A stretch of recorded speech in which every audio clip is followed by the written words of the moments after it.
cash. Don't worry about money when it comes to unanticipated outgoings, emergencies or household expenses. AdAge Credit is the solution. We eat what you eat, dance what you dance. We live in your community. We speak your language. That's what makes us one of you. Tell AdAge Credit what you need. We understand your problems, especially when it comes to cash issues. From time to time, we do need extra money for things we need. For example, a broken cooker, a fridge, a new sofa, or money for school uniform. Trouble paying bills, fridge, cooker or washing machine not working, car not starting, need repairs. When the bank say no, we say yes. Apply now for up to £300 for the first time. We are more than a credit company.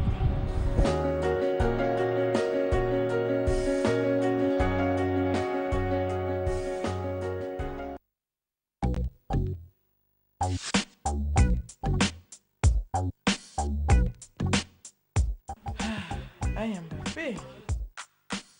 Allô? Bonox. Crédit non ici. Crédit non ici. Ici, Kassiko, ici. Bakaki yo sono benga ici. Yeah, ici. Oui, benga Angola te. Benga Angola. Banda kala wana zo mona ngana onyo kwama kaka siko zo tsanga benga Angola. Ezapi wapi? Laksa ngamba. Tiens, laksa. Pona kobenga Congo Kinshasa kol eza nango kaka 19 pi ya pamba bandeko na ngai. Pona kobenga Congo Brazza ezali 29 pi ya pamba. Pona kobenga Angola ezali 5 pi ya pamba. Balobi visitez 3 fois w.bengaangola.com.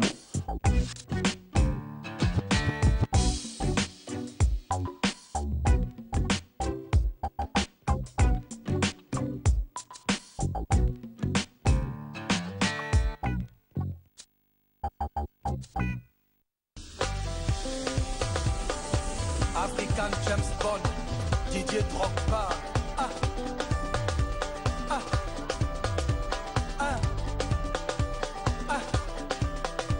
Ogorgo, Yayouf, Yaya Touré. La réalité chez vous. Émission Oyo et Salamina Katia London Top Lady. London Top Lady et beauté émission Sika. La réalité chez vous. Il y a vous parler sur ma vie à ma star. Il y a relaxa comme star. Il y a des Congolais, des Vivaka, na Poto, na Congo, de partout. Who's next, please? Na obeta porte, il y a star, oh, il y a visiter les lots. Et bien, les Gabonais, nous aussi, ma poignée, on a. Ouh là là, just do it!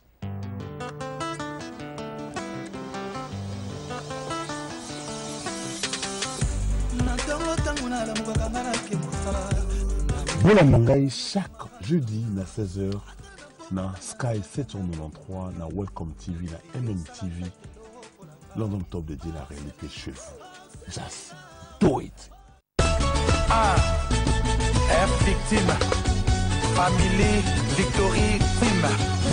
Célibataire Night Egoïne na Bruce Grove le 2 mai 2015 na Bruce Grove na Tottenham. Célibataire Night sakana na mango Magui Ramazani yayo etikala jamais ko raté et raté Poussana Magui Ramazani afanda et so bango spécial guest Elvis Kemayo balobi kamikaze live music Coco Gabana akosakana bango na ndenge kutu tata ona betaka mbunda akosa Magui Ramazani atie bango Poussana Magui afanda.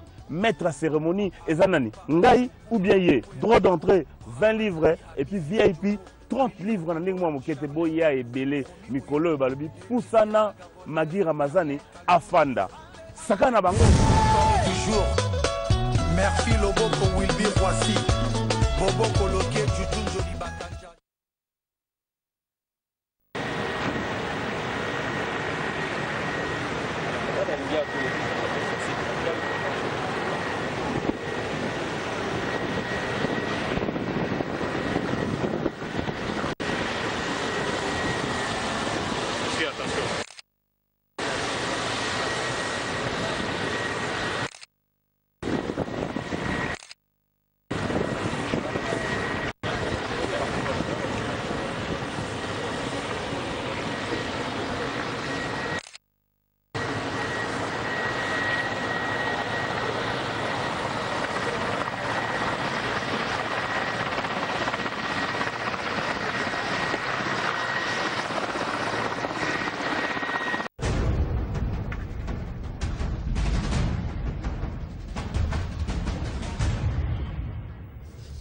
Les signatures apposées au bas de ces documents scellent le partenariat entre le gouvernement Bamanisa et les entreprises Pentastar des Émirats Arabes Unis, Falcon Estates d'Ouganda et All H Home de la Tanzanie. Par ces accords, ces trois entreprises ont accepté non seulement de réhabiliter l'ex-complexe sucrière d'Otokila dans la Chopo et l'ancien Code Nord dans le Bas-Zouélé, deux entreprises du portefeuille de la province orientale, mais également la construction d'une plateforme à Aourou en Ituri. Nous allons avoir deux phases pour ces projets. La première phase de l'Otokila sera de 20 millions de dollars américains. Pour la plateforme logistique d'Aourou, nous allons la moderniser et 10 millions de dollars sont prévus parce que nous allons installer les scanners pour contrôler les entrées et les sorties des véhicules et leurs marchandises. Cela va aider à la maximisation des recettes. À Dingila, nous avons prévu 5 à 10 millions pour réhabiliter Côte du Nord et nous allons travailler avec les fermiers locaux. Selon les accords signés ce jour, les travaux devront commencer début du mois prochain. Les fonds nécessaires étant déjà disponibles, une autre grande nouvelle, le parc agro-industriel de Ontokila et d'Indila, qui se veut des projets intégrateurs. Nous allons réhabiliter la route Boutaï 0, construire des hôpitaux et des écoles à l'Otokila et à Dingila en faveur des communautés locales. Ces accords, fruits des discussions entamées depuis plus de 6 mois, vont générer des emplois en faveur de nombreux compatriotes.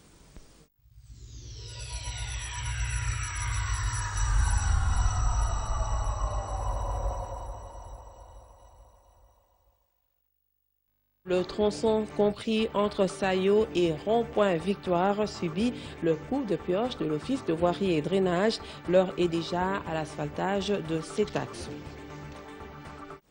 Réhabilitation des infrastructures routières à Kinshasa. La réhabilitation du tronçon Sendwe, boulevard Lumumba est en cours. Conséquence, les embouteillages monstres. Et sur le terrain, les matériaux pour l'exécution de l'ouvrage sont déjà stockés. Jules Kaboula nous en parle. Le travail de correction des faiblesses manifestées sur le boulevard Sendwe a commencé par le décapage du tronçon affecté et la purge des matériaux jusqu'à 1 mètre de profondeur. Toute cette partie sera remplie des roches de différentes tailles avant le recouvrement de tout par la couche de base. Entre les roches seront placés des tuyaux PVC appelés barbacam qui enverront les eaux qui pourraient remonter vers les caniveaux. Pour un temps soit peu accélérer le trafic sur cette route où passent autour de 40 000 véhicules par jour, la police des circulations routières a été mise à contribution à côté des déviations.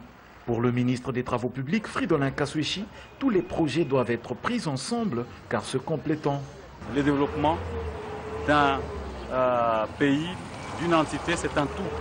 Si les routes sont construites et que les conduites sont vétustes, les conduites d'eau potable vont certainement provoquer des fuites qui vont casser les routes. Et vice-versa, si les routes sont construites sans prévoir les passages des conduits d'eau, on aura des problèmes pour pouvoir faciliter l'adduction en eau potable dans les quartiers qui en exprimeront le besoin. Autant que pour l'électricité, où il faut prévoir des galeries techniques pour que les passages des câbles se fassent facilement. Sur l'avenue du Flambeau vers Bralima, c'est 2 collecteurs de 300 mètres de part et d'autre de la route qui sont en construction. La route s'est dégradée devant Modern Paradise, un imposant bâtiment dont la fosse septique n'a pas de connexion vers le réseau prévu. Conséquence, les eaux ont élu domicile sur la chaussée. Quand on fait le curage des caniveaux, nous voyons des matelas qui sortent de ces caniveaux, des pneus qui sortent de ces caniveaux. Je crois que là, la population doit être sensibilisée, conscientisée pour qu'ils puissent correctement nous soutenir. La population devra au final comprendre que ces routes sont faites avec son argent et pour son bien. Elle doit donc les protéger. Et puis l'avenue Victoire dans la commune de Kasavubu est en réhabilitation sur son tronçon compris entre Sayo et Rond-Point Victoire. Ce vendredi, c'est déjà l'asphaltage de l'axe Sayo à Sosa. L'Office de voirie et drainage est à pied d'œuvre. Le ministre des Infrastructures et Travaux publics, Fridolin Kaswechi, accompagné du directeur général à l'intérim de l'Office de voirie et drainage, Benjamin Wenga, était sur le chantier après une inspection minutieuse du boulevard Sendwe en pleine réhabilitation profonde. Blaise Zainda et Eric Manoka pour le reportage. Le gendarme de la voirie Benjamin Wengabasubi, directeur général par intérim de l'Office de voirie et drainage, est sur le gros chantier Sendoué, où l'agent causal de cette peau de crocodile et détérioration de la route et cette eau de l'opérateur réseau Régie des eaux. L'OVD a déployé tous les engins pour pallier cette situation. Les ingénieurs affectés sur les lieux fournissent toutes les explications techniques. Le patron des infrastructures travaux publics, Frédéric Kassuchi, revient une nouvelle fois sur Sendoué et lance un message clair. Et ici, vraisemblablement, la cause, c'est une fuite sur une conduite de la Régie des eaux. On le voit derrière moi. Et nous travaillons en synergie avec la Régie des eaux qui, par moment, aussi subit les contre-coups de construction de routes du fait que nous percutons ces conduites pendant que nous construisons les routes. Et donc, il n'y a pas une responsabilité ni de la Régie des eaux, ni de ceux qui sont chargés de construire les routes. C'est plutôt un problème, à mon sens, de conscientisation générale. La population qui jette les déchets dans les caniveaux. Les techniciens de l'OVD utiliseront des tuyaux PVC perforés comme Barbacane pour aspirer les eaux au niveau des moellons. Sous un soleil des plombs, le ministre des ITP, Frédéric Kassuchi, accompagné du directeur général Benjamin Wenga, débarque sur l'avenue Victoire, tronçon compris entre Sayo et Assosa. C'est un requinquant tapis noir d'enrobé qui s'impose. Compacteurs, finisseurs et autres engins tournent à plein régime sous un regard admiratif des autorités. Robert Touzolanou, ministre provincial des ITPR, sensibilise.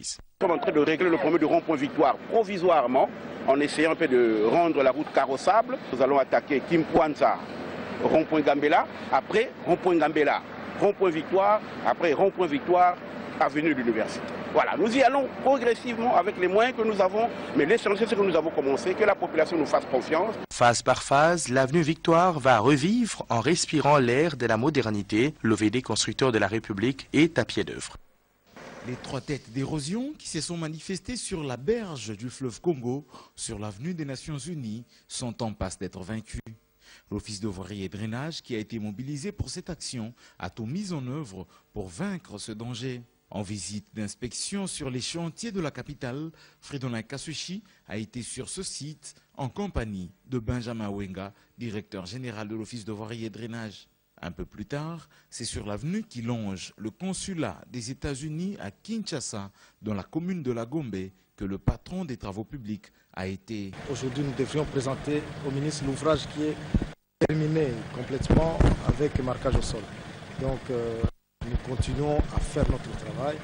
La ville demande beaucoup d'interventions sur les réseaux et bientôt nous allons attaquer les dégradations qui se trouvent sur le boulevard Sendoué. Nous demandons seulement à la bénéficiaire des ouvrages et de nos services d'être patients, de confiance au gouvernement.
Quand le café congolais, il a été bien produit avec des pratiques agricoles qui sont bonnes, il a été bien retraité au niveau de la tasse, au niveau du goût, au niveau de la langue, c'était très beau café.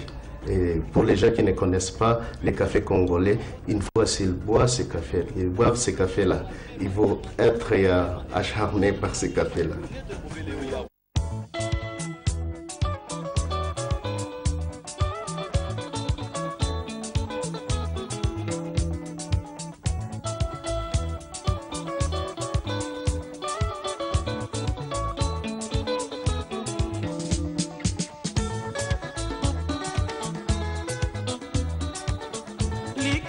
nauti mosika nazali kobanga na kati ya mikili ya mpoto kake beti kembi nzokwele bilanga kembi libale koti bondoki kembi.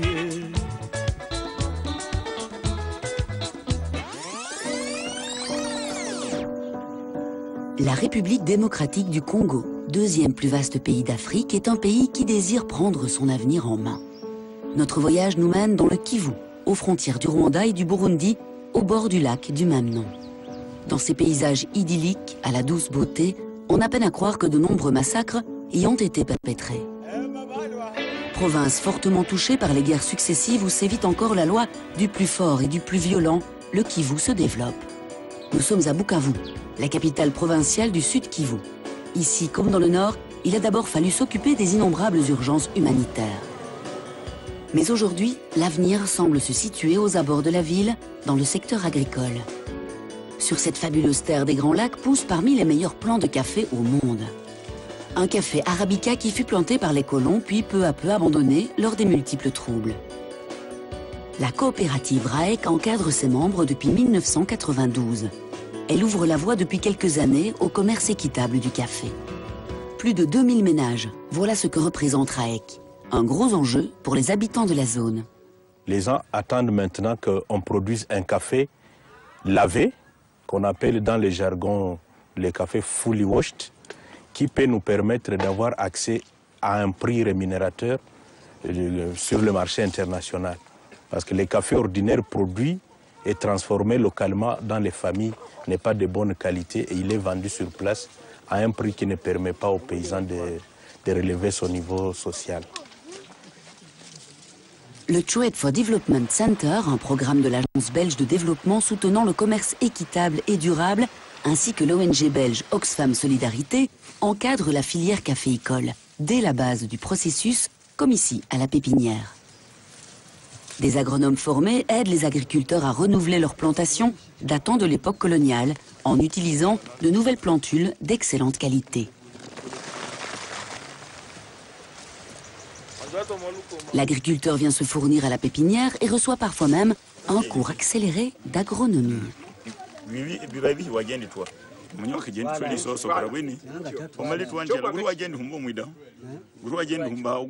Et là, je lui disais qu'avant de planter, de placer cette nouvelle plantule, il faudra qu'il arrive à couper les feuilles ici, qui sont déjà en cours de fanaison, et cela pourra permettre à la plante de relancer ses activités métaboliques une fois plantée dans son champ. Plusieurs fois par an, les producteurs qui sont membres de RAEC se réunissent et font avancer les choses. Objectif, la certification équitable. Non loin de Bukavu, nous prenons la direction du village de Muhungu, où nous avons rendez-vous dans la petite exploitation du couple Mbousolé, parents de 4 enfants, cultivateurs depuis 2 générations. Ils vivent chichement et fondent beaucoup d'espoir dans le café, malgré les pillages incessants.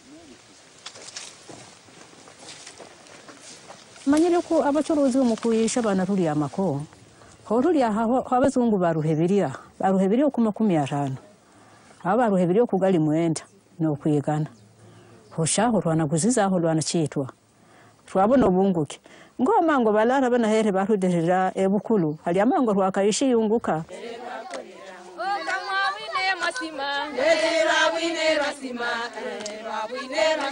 Le reste de la communauté attend également beaucoup du café, surtout les femmes, à qui le sort ne réserva jusqu'ici pas beaucoup de ciel bleu. Elle chante aujourd'hui en l'honneur de RAEC et de cette chance d'en faire partie.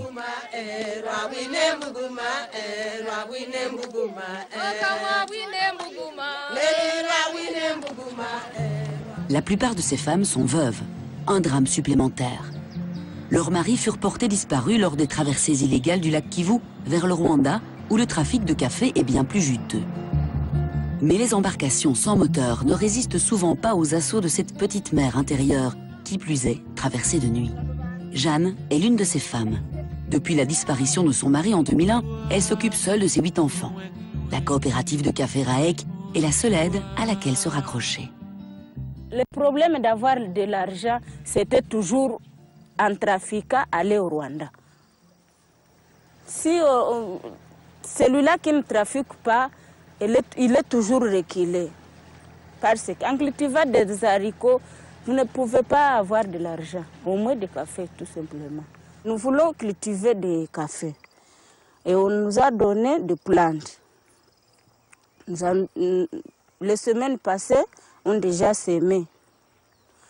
Mais les moyens de faire scolariser les enfants pour qu'après 3-4 ans, les cafés seront à maturité, je ne sais pas comment on va vivre.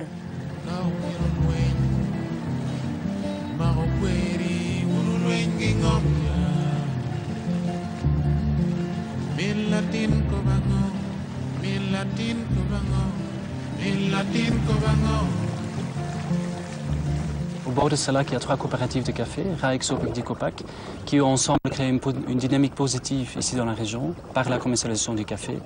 Et qu'ils ont montré en fait que le commerce peut contribuer vraiment au développement des petits producteurs, même ici, donc au sud Kivu en RDC, qui est une zone de conflit. Et donc c'est la décision en fait, ou la raison pourquoi le Trade Development Center de l'Agence belge de développement a décidé d'appuyer ces 3 coopératives ici.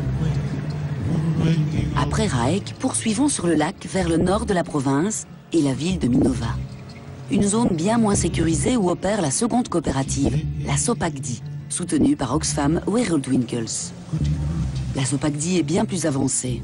Les 5200 producteurs qui en sont membres peuvent confier leurs grains de café pour toutes les étapes de la production, jusqu'au séchage, étape importante s'il en est. Ainsi, pour accroître la qualité de ce café Kivu, la Sopagdi a installé une station de lavage rare dans la région. La station de lavage permet à ce que nous ayons un café de haute gamme et qui est préférable sur le marché international. Il y a tout un processus pour y arriver, ce n'est pas de la blague. Il faut avoir de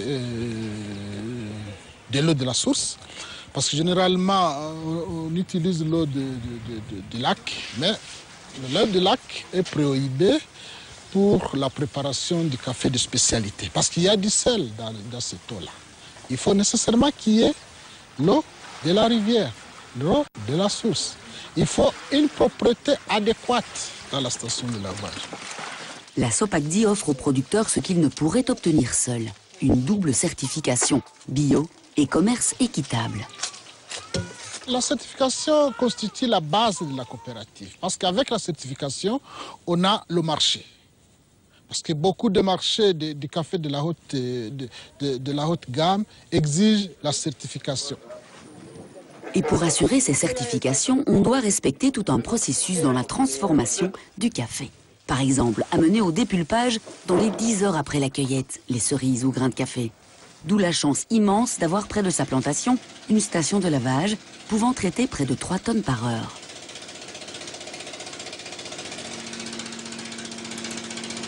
En route vers les villages membres de la coopérative Sopagdi, sur les routes de montagne du Kivu. On comprend l'émotion suscitée par ce paradis terrestre qui émut bon nombre de colons voici 200 ans.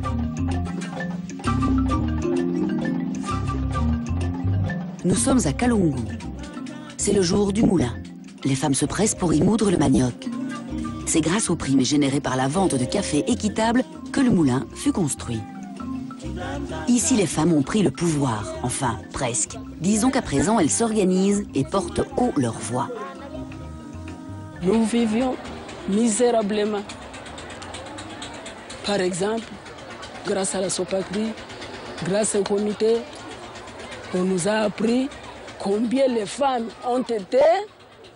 Bon, on a appliqué le système de droits des femmes dans Sopagdi.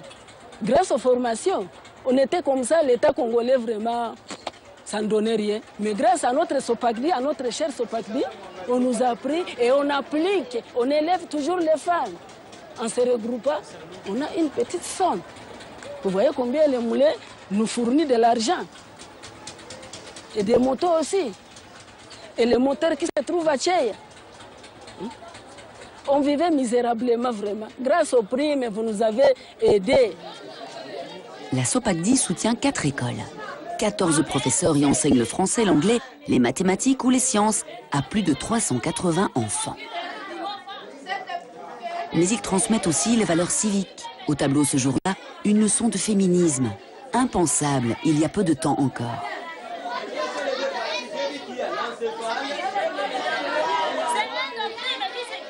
Qui cherche à améliorer les droits de la femme.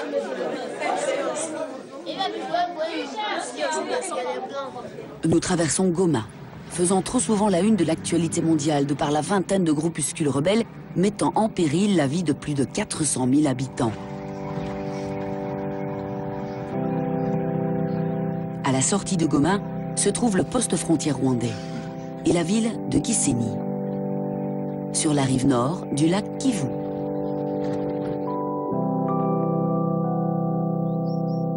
Nous changeons complètement de contexte. Le Rwanda, le pays des 1000 collines, est le nouvel Eldorado africain. Les investisseurs y affluent.